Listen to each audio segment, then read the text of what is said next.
More I and came more across this women short opting post on out. Reddit that speaks to the issue that's been happening lately of more and more women just not being interested in childbirth and becoming mothers, etc. Look at this. It's entitled, "How Can I Get Over How Unfair Pregnancy/Birth Is?"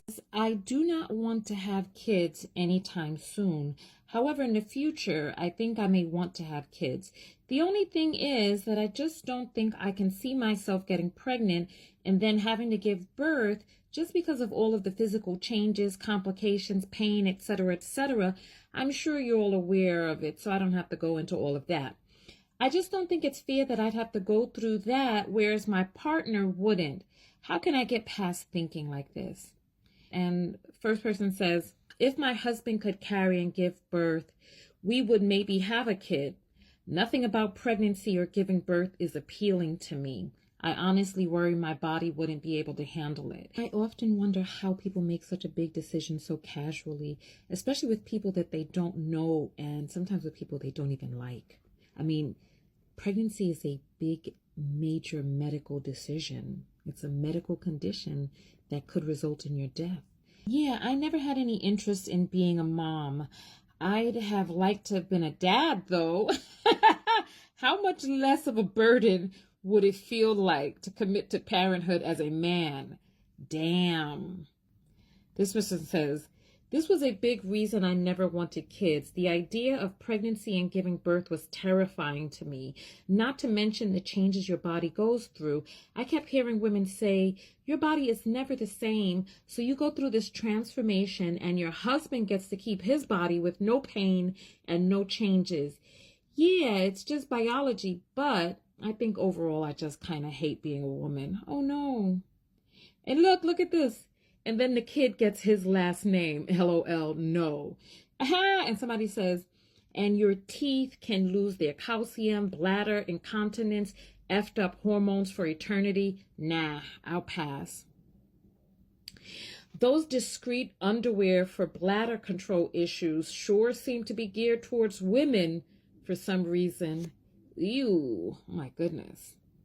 Not the topic, but am I the only one that's just recently learned that there's this thing called pelvic floor physical therapist and that apparently bladder incontinence issues, oh my gosh, of so many women struggle with postpartum. Oh my goodness.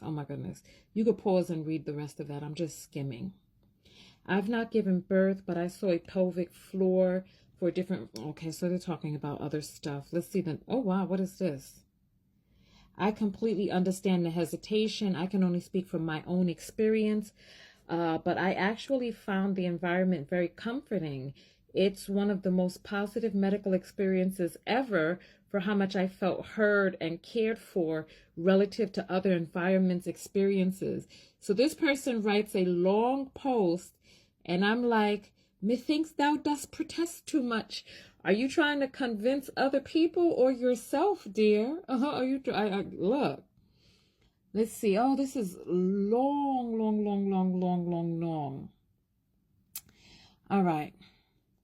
Like, why is the standard procedure that like you go through? Oh my gosh, they're still talking about this pelvic floor thing. I don't even know how to close up the comments on that. Oh gosh, somebody says, don't forget hemorrhoids. And it can screw up your blood pressure in a legitimately dangerous way. I know someone who had a heart attack at 36 after giving birth because of the pressure having a baby put on her cardiovascular system. And someone says, and risk of death. You can watch the calcium being leached out of my teeth in a dental x-ray taken between my 3 boys. By the time my third and last was born, they were ruined. He's 14 now, and I have like 5 left in my lower drawer. Yay, boys. Good God almighty. Hold on. Ladies. Your teeth, wait, what? Now, I have heard, and I have seen women who have lost teeth because the calcium for the babies are pulled from us. But to only have 5 teeth left? No, ladies, is this what? Is this true? Oh my God. I want to stop reading, but I can't. Hold on, let's go. And pregnancy causes gray and hippocampal matter loss. You literally lose cognitive capacity. Oh my God, is that why some women just keep going back to back to back with babies? Can confirm my mom and grandma lost their teeth, and I'm not about to join them. if it makes you feel any better, I'm 3 months postpartum and I feel pretty close to my pre-pregnancy self. Pregnancy sucked, but my body has recovered much better than I thought it would, honestly.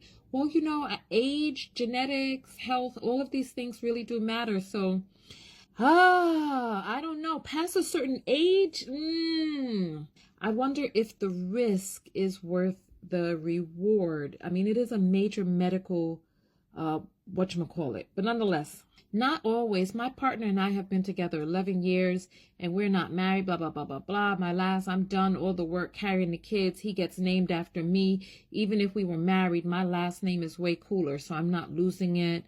All right. And in my case, they're his clones. Good thing I like his face. Oh, goodness. My kids, 2 out of 3 mostly look like, okay, so they're going on who they look like. F that. Why should they automatically get his name? We have 2 kids. One has mine, one has his. Because history says some crap. I don't know. In our countries, they get both of ours. No hyphen or anything, just 2 last names. Where I live, that's not allowed. Kids from the same set of parents have to have the same last name. Oh, my goodness. Yeah, you know, I remember when I was in Latin America, I mean, it was pretty common. So I don't know why in our culture, the woman is just erased.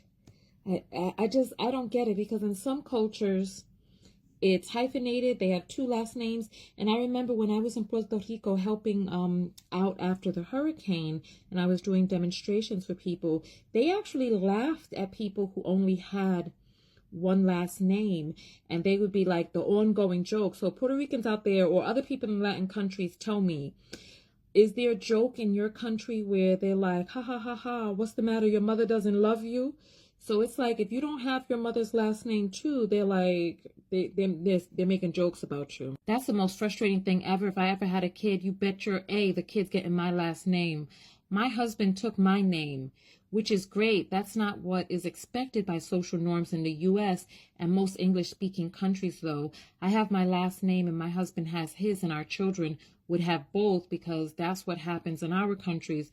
But social norm says his last name goes first, which is kind of BS. I did agree to that, though, because he has a super real last name, which is also very beautiful. My ex, who wanted another kid, he had one with someone else before we met, would constantly tell me I needed to get past my fear of all of this one day so we could have a kid. I told him many times I didn't know if I honestly ever wanted to have one, and that if it was a deal breaker for him, then it was okay, and I understood if he needed to end things. He insisted it wasn't a deal breaker, that he just really wanted another one. If I could get in the right mindset and blah, blah, blah, and let those things go. I'll never forget when I tried to really explain my fears to him and open up about what was holding me back from it. And his response was that I was just, quote unquote, just being selfish and would need to put that aside for my baby. I think I'll continue to be selfish and not have one, thanks. Yeah, it's always, quote unquote, selfish when it isn't their body being damaged. Imagine if they had to push a bowling ball through their urethra over the course of several hours, possibly days, for every baby. There'd be a abortion clinic on every corner, right back behind the taco truck, fellas. Oh my Lord. Yeah, so what are your thoughts on this new, I don't know if it's new or if more women are just speaking up, but what are your thoughts on how birth rates are down all over the world, and women, with the ways women are punished for becoming mothers and the ways that our bodies are ridiculed for going through childbirth? Can anybody blame us for opting out? Are they going to have to incentivize childbirthing like they've done in China and other countries? The nation can't continue without the participation and sacrifice of women, yet we are so deeply disrespected for that sacrifice. You know what time it is.